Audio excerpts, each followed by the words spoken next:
नमस्ते, सत श्री अकाल जी। कैसे हो आप सभी? आशा करती हूँ आप सभी फिट एंड फाइन होंगे मेरे तरह। तो आप सभी अपनी ज़िंदगी मचा रहे होंगे। तो आज की ये video cute cookies and potato के लिए जो क्लास 9 से 10 जा रहे हैं और उन्हें ये नहीं पता कि कैसे एनसीईआरटी पढ़े।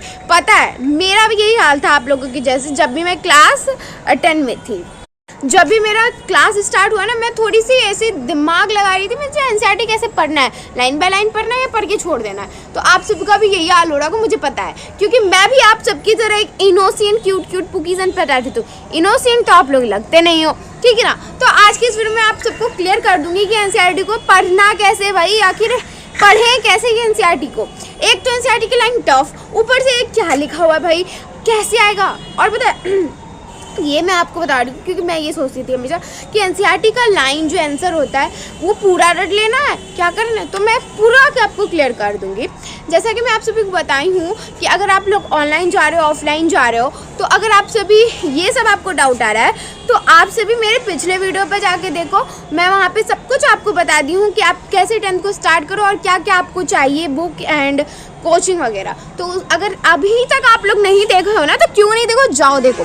तो अब मैं बताऊंगी कि कैसे आपको रीडिंग करना है एनसीईआरटी। तो सबसे पहले आपको डायरेक्ट एनसीईआरटी को नहीं पढ़ना, ये बहुत बड़ी मिस्टेक होती थी मुझसे। तो आप सभी पहले डायरेक्ट एनसीईआरटी मत पढ़ो। सबसे पहले आप वन शॉट लेक्चर देख लो, या अगर ऑफलाइन या ऑनलाइन में ट्यूशन पढ़ रहे हो तो वहाँ से पहले आप पढ़ लो, अपना कॉन्सेप्ट क्लियर कर लो। उसके बाद आप क्या करना, एनसीईआरटी नहीं जाना है, लेक्चर देख लेते चलो एनसीईआरटी पढ़ लेते, नहीं, बिल्कुल भी नहीं करना है ऐसा।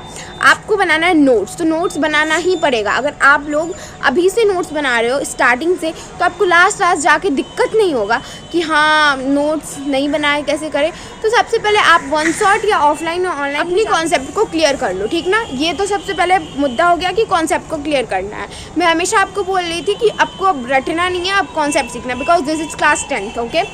और सेकेंड चीज़, जब आप लोग एनसीईआरटी को पूरा रीड कर ले तो रीड नहीं, सेकेंड चीज़ है कि जब भी आप अपना कॉन्सेप्ट को क्लियर कर लेते हो तो आपको नोट्स बनाना। और नोट्स बनाना ऐसे लैंग्वेज में, ये नहीं कि कलर से कर लेते हैं वो कर लेते हैं, नहीं, ऐसा नहीं करना है आपको अच्छे से नोट्स बनाना है, जैसे कि जिससे आपको समझ आए। तो ना ही आप हाइलाइटर यूज करना है, ना ही आपको वो कलर पेंसिल यूज करना है। आपको जो लैंग्वेज में समझ आए उस लैंग्वेज में आप लोग नोट्स बनाएं, ये मैं आपको कहना चाहती हूँ, ठीक ना।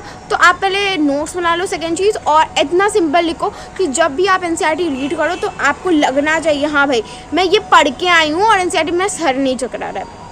थर्ड चीज़, अब चलो एनसीईआरटी रीड करो और रीड करते करते अपने माइंड को फ्रेश करो कि हाँ भाई मैंने ये भी कर लिया वो भी कर लिया। तो आपका कंसेप्ट निकले, एनसीईआरटी रीड खत्म। एनसीईआरटी रीड करने का पॉइंट ये है कि आप क्लियर कर रहे हो पॉइंट को कि हाँ मैंने ये पढ़ा है, और अपने दिमाग में डाल रहे हो कि एनसीईआरटी को कुछ लाइन कि हाँ इसको ये बोलते हैं, उसको ये बोलते हैं। जैसे इंग्लिश की एनसीईआरटी आप रीड करो तो आप उससे की पॉइंट डाल सकते हो, की पॉइंट रीड कर सकते हो कि हाँ मुझे बोर्ड्स में ये आंसर लिखना है, ठीक ना। तो ये सारी बातें मैं आप सभी को बता रही हूँ, तो आपको ये सब अपने जहन में रखने, ध्यान में रखने और इसको अप्लाई करना है। तो देख लो, मैंने आपको ये बता दिया कि एनसीईआरटी कैसे रीड करना है। अब चौथा पॉइंट, जब भी आप एनसीईआरटी रीड कर रहे हो तो एक पेंसिल लेके बैठो और वहाँ पे ऐसे मार्क करो। और WWH मैंने आपको पिछले वीडियो में बताया था, वाई, व्हेन एंड हाउ। वहाँ पे क्वेश्चन ना कि क्यों हो रहा है, क्या हो रहा है, कैसे हो रहा है, इस टाइप के क्वेश्चन ना और उसका आंसर साथ ही में लिखो।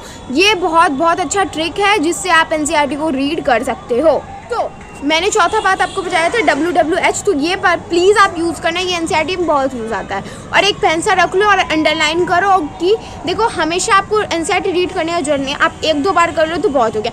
मैंने अपनी जर्नी में बस मैं जो सच बात बता रही हूँ, मैंने इंग्लिश की और साइंस की पूरी रीड की थी, और कोई भी सब्जेक्ट मैंने एनसीईआरटी नहीं रीड की थी, ना कि SST की।